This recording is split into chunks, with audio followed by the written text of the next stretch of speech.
শোনো, আজকের দিনে আমি তোমাদের সবার জন্য একটা বিশেষ ঘোষণা করছি। মহারাজ যখন বিশেষ ঘোষণার কথা বলছেন তখন আশা করি এটি খুবই সুখের মানে আনন্দের ঘোষণাই হবে। ঠিক ধরেছ কবি, এটা আনন্দের ঘোষণাই বটে। বাবা বাবা, অনেক দিন কোন সুখ সংবাদ পাইনি মহারাজ। আজ আপনার মুখ থেকেই আনন্দের ঘোষণা শোনার জন্য উদ্গ্রীব হয়ে আছি। মহারাজ, আপনি বলুন, আমরা শুনতে চাই। বিলক্ষণ মহারাজ, পূর্ণিমা তিথি এসেই গেছে। এটাই তো সময় যে কোনো আনন্দের ঘোষণা করার জন্য। তাহলে আমার মনে হয় মহারাজকে এবার বলতে দেওয়া হোক। তোমার দেখছি বড়ই তাড়া গোপাল। ও বুঝেছি, আনন্দের ঘোষণা শুনে তুমি উদ্গ্রীব, কিন্তু কেন বলো তো? বাড়িতে মনে হয় তোমার গিন্নি তোমাকে বিশেষ আনন্দে থাকতে দেয় না। ভুল বলছেন মন্ত্রী মশাই, আমার গিন্নি সব সময়ই পরম আনন্দে থাকে, আর গিন্নি আনন্দে থাকলেই আমিও আনন্দে থাকি। বাহ বাহ, চমৎকার চমৎকার। আমার গিন্নি মানে তোমাদের রানীমাও পরমানন্দেই আছেন, তাই আমিও আনন্দে আছি। বেশ বলেছ গোপাল। এখন কথা হচ্ছে, রাখি পূর্ণিমার পুণ্য তিথিতে রানীমা তোমাদের সবাইকে রাখি পরাবেন। এ তো দারুণ খবর মহারাজ। আমি ওনাকে আমার আন্তরিক কৃতজ্ঞতা জানাচ্ছি। সেটা রানীমাকেই জানিও মন্ত্রী। এখানে সবাইকে রাখি পরিয়ে রানীমা যাবেন বাপের বাড়ি তার দাদাদের রাখি পরাতে। সত্যিই খুব আনন্দের খবর মহারাজ। আমাদের রানীমা কাল সবাইকে পরাবেন রাখি, সেই আনন্দে নেচে উঠেছে আমার মনের পাখি। হ্যাঁ সত্যি, এটা খুব আনন্দের খবর। আর এই যে আনন্দ, এটা শুধু মনে, বিজ্ঞান এর হদিশ পায়নি। ঠিক ঠিক। খুবই ভালো কথা মহারাজ, কিন্তু একজনকে নিয়ে আমার খুব চিন্তা আছে। চিন্তা? সে কি, কাকে নিয়ে চিন্তা মন্ত্রী? এই গোপালকে নিয়ে। আমাকে নিয়ে চিন্তা? কিসের চিন্তা? মহারাজ, আমি যেটা ভাবছি সেটা হলো গোপালের যা মোটা চেহারা আর মোটা মোটা হাত, তাতে গোপালকে রানীমা রাখি পরাবেন কি করে? মন্ত্রী মশাইকে সেটা না ভাবলেও চলবে মহারাজ। উনি মনে হয় আমার জন্য একটু বেশি চিন্তা করে ফেলেছেন। সভার শুরু থেকেই আমি সেটা লক্ষ্য করছি মহারাজ। গোপাল, তুমি যে কি বলো, হ্যাঁ? শোনো গোপাল, আমার মনে হয় তোমার হাতে রাখি পরাতে হলে একমাত্র উপায় হলো গরুর গলার দড়ি। এ দেখুন, আপনি কিন্তু একদম বাজে কথা বলবেন না মন্ত্রী মশাই। এটা কিন্তু একদম ভালো হচ্ছে না। মহারাজ, আপনি মন্ত্রী মশাইকে দয়া করে চুপ করতে বলুন। ঠিক মন্ত্রী, তোমার এখন চুপ করে যাওয়াই ভালো। তুমি আর কথা বাড়িও না। আমারও গোপালকে নিয়ে এইসব কথা শুনতে মোটেই ভালো লাগে না। বেশ মহারাজ, আমি চুপ করলাম। শুটকো মন্ত্রী মশাইকে চুপ করতেই হবে। বাহ গোপাল, এবার যে তুমি শুরু করলে। গোপাল, তুমিও চুপ করো না। আমাদের আজকের মতো সভা এখানে মুলতুবি করা হলো।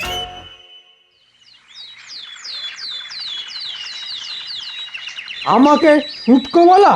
গোপালের এত বড় আস্পর্ধা, এর আমি প্রতিশোধ নেবই নেব। আপনি হুকুম করলেই ওই গোপালকে এক্ষুনি ওই ধরে বেঁধে নিয়ে আসছি। হ্যাঁ। ওরে না না, এক্ষুনি ওসব করতে হবে না, তাহলে লোক জানাজানির ভয় থাকবে। গোপাল নিজেও সন্দেহ করতে পারে। এমন কিছু করতে হবে যাতে গোপাল শায়েস্তা হবে। বুঝেছি, তার মানে আপনি চাইছেন যাতে সাপও মরে আর লাঠিও না ভাঙে, তাই তো? ঠিক ধরেছিস বটা। যত দিন যাচ্ছে ততই তোর বুদ্ধি খুলছে। শুধু এইটুকুই কর যাতে গোপাল আছাড় খেয়ে পড়ে যায়। শুধু আছাড় এতেই হবে? হ্যাঁ, আপাতত এতেই হবে। আমি এখন যাই, তোরা কিছু কর। গোপালের এই পথ দিয়ে যাবার কিন্তু সময় প্রায় হয়ে এসেছে।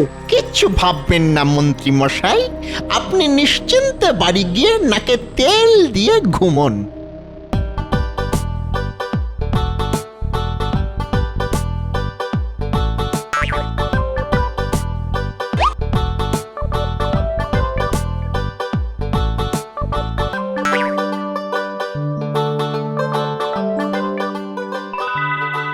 আমাকে এবার যে যেতে হবে। হ্যাঁ, তুমি যাও রানী, তুমি যাও, আর দেরি করো না। তাহলে তোমাদের দাদাদের রাখি পরাতেও তো দেরি হয়ে যাবে।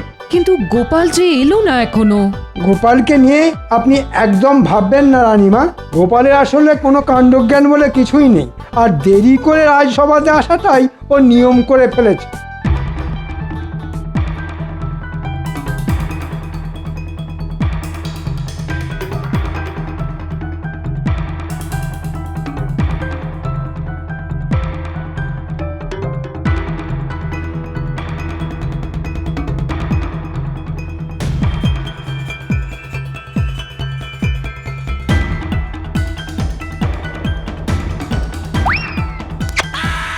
এই গো, ওরে বাবা রে, মরে গেলাম, কে আছো? আমাকে একটু ধরে তোলো। ও কি সর্বনাশ, আমার আমার তো পুরো গায়ে কাদা লেগে গেল। ও ও ওরে দেখ, এই বুড়োটা কিরকম কাদায় পড়ে খেলা করছে। এই জন্য বলা হয় বুড়ো মানে বাচ্চা, খেলার আর কিছু পেলে না, শুধু ওই কাদা। আমি বুঝতে পারছি আমার এই হাল কি করে হলো। তা তোরা কি আমাকে তুলবি নাকি শুধুই হাসবি? তুমি আরো খানিকক্ষণ ওই কাদার মধ্যে খেলো, বুঝলে? হ্যাঁ, তোমাকে তুলতে অনেক বড় বড় পালোয়ান লাগবে, আমাদের অত শক্তি কোথায় গো।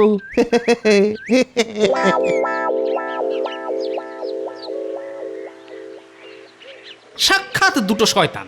আরে বাবা রে, কি যন্ত্রণা হচ্ছে গো। কেউ কি আছো? কোথায় গেলে গো? আমাকে একটু ধরে তোলো। ও কি সর্বনাশ। ও ও আরে বাবা রে। ও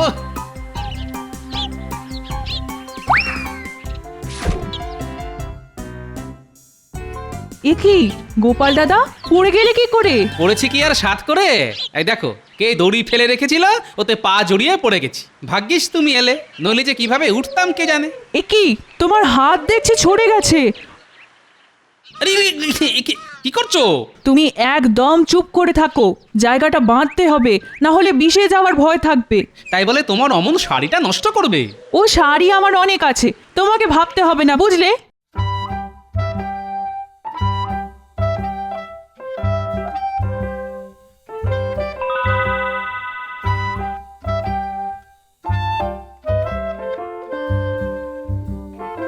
কি ব্যাপার গোপাল, এত দেরি কেন? রানীমার রাখি পরানো যে হয়ে গেল। আমি আগেই জানতাম মহারাজ গোপাল দেরি করে আসবে। মন্ত্রী মশাই, আপনি যে জানতেন সেটা আমি ভালোই বুঝতে পারছি। তুমি ঠিক কি বলতে চাইছো গোপাল? গোপাল, তুমি দেরি করে এসেছো সম্পূর্ণ তোমার দোষে। এখন উল্টো পাল্টা কথা বলে কথা ঘুরিও না তো। আমাকে মার্জনা করবেন মহারাজ, আমি একটু পড়ে গেছিলাম এই আর কি। কিন্তু বাকি কোনো সভাসদদের দেখছি না মহারাজ। কেন গোপাল, তাদের কি ঘর বাড়ি নেই? তুমি কখন আসবে সেই জন্য তারা সবাই বসে থাকবে, এটা তুমি আশা করো কি করে? না না না না, আমি কোনো আশাই করিনি। তবে কিনা বাড়িঘর নিশ্চয়ই আপনারও আছে, তাও আপনি আমার জন্য বসে আছেন দেখে আমি যার পর নাই আনন্দিত। আমার কথাতেই মন্ত্রী এখনো আছে গোপাল। তুমি নিশ্চয়ই জানো যে তোমাদের থেকে মন্ত্রীর কাজ কিঞ্চিত বেশি। যাই হোক, তোমার এখন কোনো কাজ নেই গোপাল, তুমি এখন আসতে পারো। যথা আজ্ঞা মহারাজ।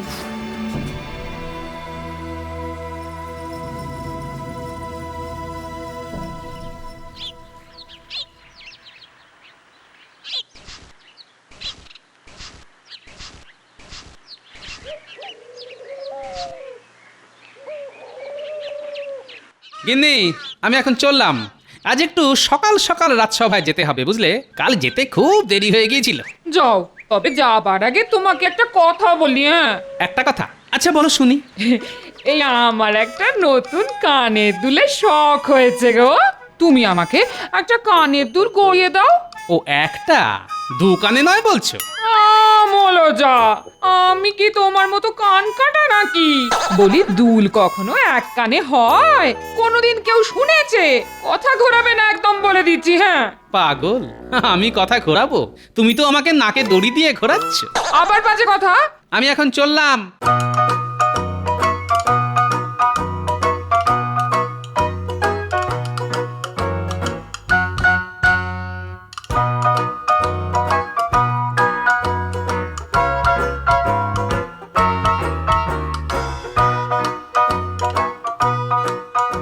এবার এই কাজটাও করতে হবে রে বটা ঘটা। আপনি কোনো চিন্তা করবেন না, কিন্তু আপনি ওই পুটির বাবার জমিতে মই দিতে চাইছেন কেন একটু বলবেন? শোন, ওই পুঁটির বাবা অনেক ভাগ চাষিদের দিয়ে চাষ করিয়েছে, আর জমিতে পাকা ধান পুরো ভরে আছে। তোরা তো জানিস যে সমস্ত চাষি পাকা ফসল ফলায় তাদের কাছ থেকে আমি নিজের জন্য একটু বেশি করে খাজনা নিই। মন্ত্রী দেখছি খুব গদগদ হয়ে বটা আর ঘটার সাথে কথা বলছে। এবার আমি বেশ বুঝতে পারছি কালকে আমার পড়ে যাবার জন্য ওই মন্ত্রীই দায়ী। মন্ত্রী আমার ভাবমূর্তি মহারাজের সামনে খারাপ করার জন্য উঠে পড়ে লেগেছে। না, এর একটা বিহিত করতেই হবে আমাকে আজ রাজসভায়। ওহো, এবার এবার বুঝতে পেরেছি। কিন্তু পুঁটির বাবা কিছুতেই আমাকে ওই ভাগ চাষিদের নাম বলছে না। আমি এটা মেনে নেব না। পুরো খাজনাই রাজকোষে চলে যাবে, আর আমার লবডঙ্কা। না না মন্ত্রী মশাই, এ তো আপনার উপর জুলুম। আমরা আজ রাতেই ওই পুটির বাবার জমিতে মই দেব, কিন্তু রাতের অন্ধকারে আমরা ঠিক জমিটা বুঝতে পারবো না। আপনাকে কিন্তু একটু সঙ্গে থাকতে হবে। ঠিক আছে, আমি থাকবো তোদের সাথে। হ্যাঁ মহারাজ, গোপাল আজ একদম ঠিক সময় চলে এসেছে। সে তো দেখতেই পাচ্ছি। হায় গোপাল, তোমার আর রানীমার হাতে রাখি পরা হলো না। না, পড়া হলো না, তবে তাতে কিছু হয়নি। কি বলছো গোপাল? মহারাজ, গোপাল বলছে। আমাকে কথা শেষ করতে দিন মন্ত্রী মশাই। কি মুচকি হাসছো গোপাল? পুটির মা আমাকে রাখি পরিয়েছে। কোথায় তোমার রাখি গোপাল? ওই পট্টিটা? হ্যাঁ ওটা তোমার রাখি? হ্যাঁ এতে এত হাসির কি আছে? মহারাজ, আমার নিজেরই একটা ছড়া মাথায় এসেছে। আপনি অনুমতি দিলে বলতে পারি, যদিও আমি সভাকবি নই। অনুমতি দিলাম মন্ত্রী। পুঁটির মা যমুনা, গোপাল হলো জম। গোপালের হাত গেছে কেটে, মাথায় আলুর দম। শুধু হাত নয়, নয় শুধু মাথা, লেগেছে যে পাঁজরে। এসবই হলো মন্ত্রীর বিষ চোখের কুনজরে। কি এত বড় কথা? আমি তোমাকে কুনজর দিয়েছি? আপনি ছাড়া আর কে দেবেন?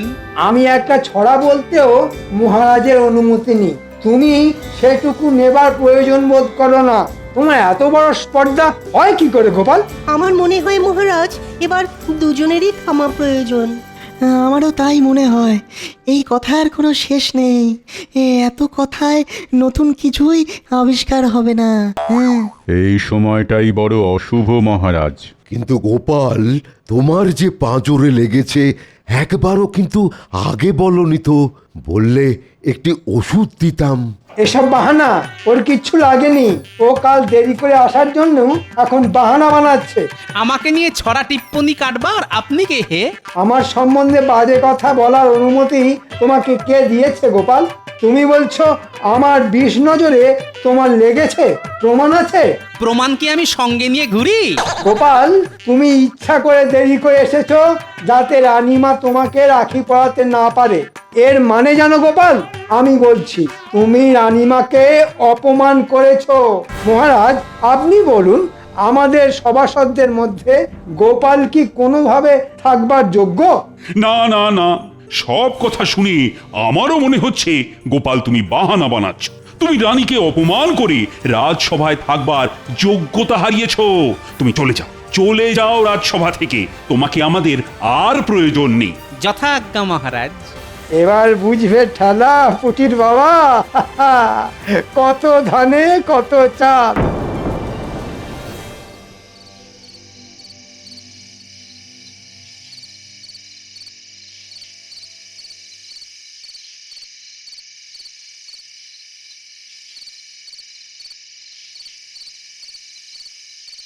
নে নে, তোরা কাজ কর, তোরা কাজ শুরু কর।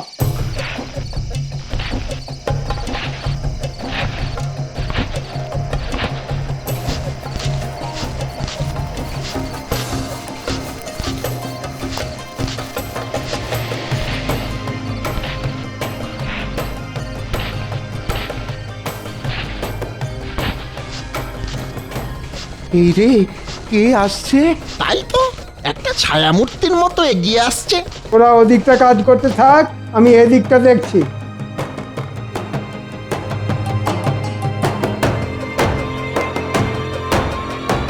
এই কে?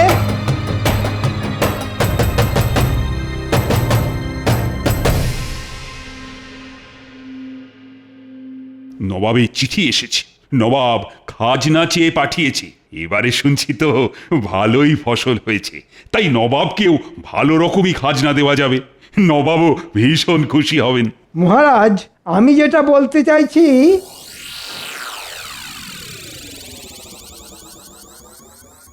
কি তোমরা এভাবে রাজসভায়, কিছু কি হয়েছে? কেঁদো না, কাঁদলে না আমি বড় অসহায় বোধ করি। কি হয়েছে আমাকে বলো, আমি কিছু একটা উপায় বার করব। মহারাজ, আমাদের সর্বনাশ হয়ে গেছে। এবার সুন্দর পাকা ধান হয়েছিল, কিন্তু রাতের অন্ধকারে কেউ আমার জমিতে মই দিয়ে সব নষ্ট করে দিয়েছে। সে কি, কে করতে পারে এমন ভয়ানক কাজ? মন্ত্রী, তুমি তুমি কাউকে আন্দাজ করতে পারো? আগে না মহারাজ, একদম না। আপনাকে খাজনা দেবার মতো আমাদের যে কিছুই নেই মহারাজ, আমাদের যে সব হারালো। ঠিক আছে ঠিক আছে, তোমরা আর কেঁদো না, এখন ঘরে যাও তো যাও। যেই দোষী হোক সে নিশ্চয়ই শাস্তি পাবে। আর তোমাদের খাজনা পুরো মকুব। না না না, কোনো খাজনা দেবার প্রয়োজন নেই। না না না না না, এ আমি কিছুতেই মেনে নেবো না। কৃষ্ণচন্দ্র যা খাজনা পাঠিয়েছে তা না পাঠানোর মতোই। এইটুকু খাজনাতে কি হবে? কোথাকার কে পুঁটির বাবা তার পাকা ধানে কে মই দিয়েছে সেটা শুনে নবাব কি করবে? হ্যাঁ গো, আমার সোনার দুলের কি হলো?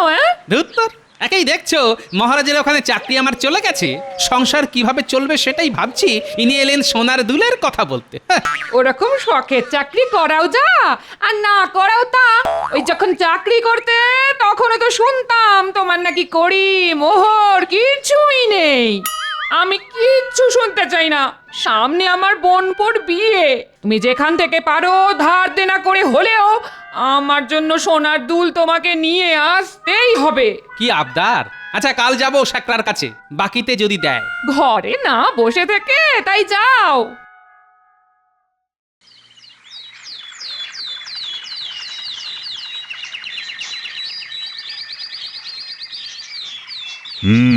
খুবই গুরুগম্ভীর বিষয়। নবাব একটি পত্র পাঠিয়েছেন, আর তাতে বলা হয়েছে হয় নবাবের পুরো খাজনা চাই, নয়তো পুঁটির বাবার পাকা ধানে যে মই দিয়েছে তাকে তার চাই। এটা কি করে সম্ভব মহারাজ? কে পুঁটির বাবার পাকা ধানে মই দিল তা তো আমরা জানি না। জানতে হবে, তুমি যেহেতু রাজ্যের মন্ত্রী তাই তোমাকেই জানতে হবে। আচ্ছা, আমি দেখছি মহারাজ, ঠিক কি করা যায়। ভাবো ভাবো, তোমরা সবাই ভাবো। নবাব নবাব রীতিমতো অপমান করেছে আমাকে, বলেছে যে মই দিয়েছে তাকে না পেলে আমার গর্দান নেবে। আমি ভাবছি যে মই দিয়েছে না তার আমি গর্দান নেব। সোনার দাম যে অনেক বেড়ে গেছে গোপাল। আমি বুঝতে পারছি। ওই একটু অল্প সোনা দিয়ে খাতটা মিশিয়ে বানিয়ে দাও দেখি, মানে বেশ যেন চকচক করে আর কি, তাহলেই আমার গিন্নির মুখটা ঝকঝক করবে। কি যে বলেন গোপাল দাদা। আচ্ছা, এই আংটিতে কত ভরি সোনা আছে একটু মেপে দিন না। এই আংটি কোথায় পেলি বল? যাব বাবা, তোমাকে বলতে যাবো কেন? হ্যাঁ, এবার মারা খাবি কিন্তু। এটা মন্ত্রীর আংটি, আমি খুব ভালো করেই চিনি। তুই মন্ত্রীর আংটি চুরি করেছিস? চুরি করব কেন? মন্ত্রী মশাই আমাকে দিয়েছেন। মন্ত্রী মশাই এমনি এমনি তোকে এত দামি আংটি দিয়ে দিল? এটা আমি বিশ্বাস করবো? সকাল সকাল এসব কি বাবারে? তোমরা দুজনেই যাও এখান থেকে, শেষে আমি না ঝামেলায় পড়ি। মহারাজ যদি জানতে পারে তাহলে আমারই বিপদ। কেলা তো হাজতে গেলেও ওর কিছুই যাবে আসবে না। আর গোপাল, তোমার তো চাকরি নেই, ধারে এখানে কিছুই হবে না। যাও যাও যাও যাও যাও। তুই যদি আমাকে পুরো কথা না বলিস তাহলে তোর জায়গা হবে গারদে, বুঝলি? যা ঘটেছে পুরো বল। বিশ্বাস করো, এটা আমাকে মন্ত্রী মশাই দিয়েছে। কারণ ওই অন্ধকার রাতে মন্ত্রী পুঁটির বাবার জমিতে মই দিচ্ছিল, আর আমি সেখানে। জমিতে মই দেওয়া দেখে ফেলেছিস?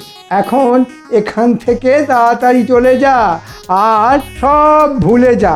চলে যেতে পারি, কিন্তু ভুলে যাব কি করে মন্ত্রী মশাই?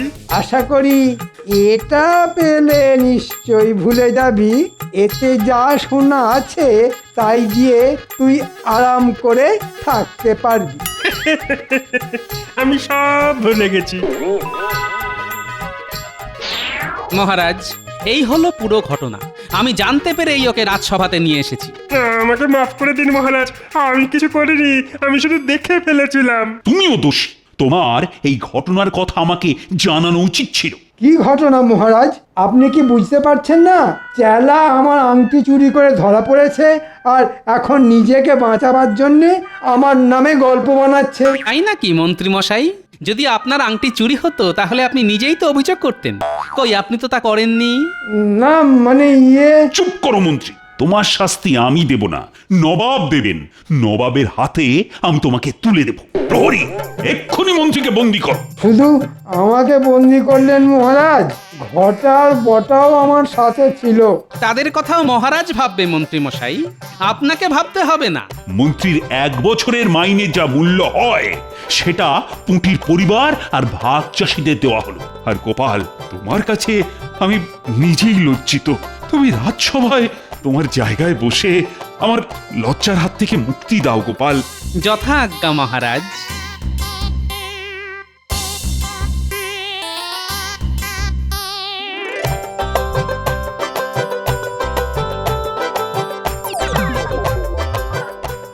গোপাল দাদা, তুমি আমাদের যা উপকার করলে তা কোনোদিন ভুলবো না।